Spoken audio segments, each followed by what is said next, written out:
ನೋಡ್ರಿ ಜಲ್ದಿ ಆಗ್ತದೆ, ಇದು ಸ್ವಲ್ಪ ಲೇಟಾಗಿ ಆಡ್ತದೆ. ಅಂದ್ರೆ ಇದಕ್ಕಿಂತ ಹೆಚ್ಚಿಗೆ ಇದು ಉರಿತು. ಹೌದಾ? 3 ಕ್ಯಾಂಡಲನ್ನ ಏಕಪ್ರಮಾಣ ಹಚ್ಚಿದ್ವಿ. ಇಲ್ಲಿ ಏನಾಯ್ತು, ಈ ಕ್ಯಾಂಡಲ್ ಸ್ವಲ್ಪ ಜಲ್ದಿ ಏನಾಯ್ತು ನಂದೋಯ್ತು. ಈ ಕ್ಯಾಂಡಲ್ ಸ್ವಲ್ಪ ಹೆಚ್ಚಿಗೆ ಉರಿತು, ಆಮೇಲೆ ನಂದೋಯ್ತು. ಯಾಕಂದ್ರೆ ಇಲ್ಲಿ ಬಾಟ್ಲ್ ದೊಡ್ಡದಿದೆ, ಇಲ್ಲಿ ಆಕ್ಸಿಜನ್ ಏನಿರುತ್ತೆ ಹೆಚ್ಚಿಗೆ ಸಿಗುತ್ತೆ.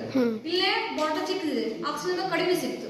ಆಕ್ಸಿಜನ್ ಸಿಕ್ಕಷ್ಟು ಉರಿತದ್ದು, ಮತ್ತೆ ಆಕ್ಸಿಜನ್ ಇಲ್ಲ ಅಂದಾಗ ಏನಾಗ್ತದೆ ನಂದೋಯ್ತು. ಈ ನಡುವಿನ ಕಂಡಿ ಏನಾಗ್ತಾ ಇದೆ, ಅದಕ್ಕೆ ಆಕ್ಸಿಜನ್ ವಾತಾವರಣದಿಂದ ಸಂಪೂರ್ಣವಾಗಿ ಸಿಗ್ತಾ ಇದೆ, ಅದಕ್ಕಾಗಿ ಅದು ಏನಾಗ್ತಾ ಇದೆ, ಉರಿತಾ ಇದೆ. ಇದಕ್ಕಾಗಿ ನಮಗೆ ಈ ಪ್ರಯೋಗದಿಂದ ಏನ್ ಬೇಕಾಗುತ್ತೆ, ಆಕ್ಸಿಜನ್ ಬೇಕು. ಯಾವುದೇ ಒಂದು ವಸ್ತು ಉರಿಬೇಕಂದ್ರೆ ಅದಕ್ಕೇನ್ ಬೇಕು, ಅವಶ್ಯಕವಾಗಿ ಆಕ್ಸಿಜನ್ ಬೇಕು ಅನ್ನೋದು ನಮಗ ಈ ಪ್ರಯೋಗದ ಮೂಲಕ ಅರ್ಥ ಆಗತ್ತೆ.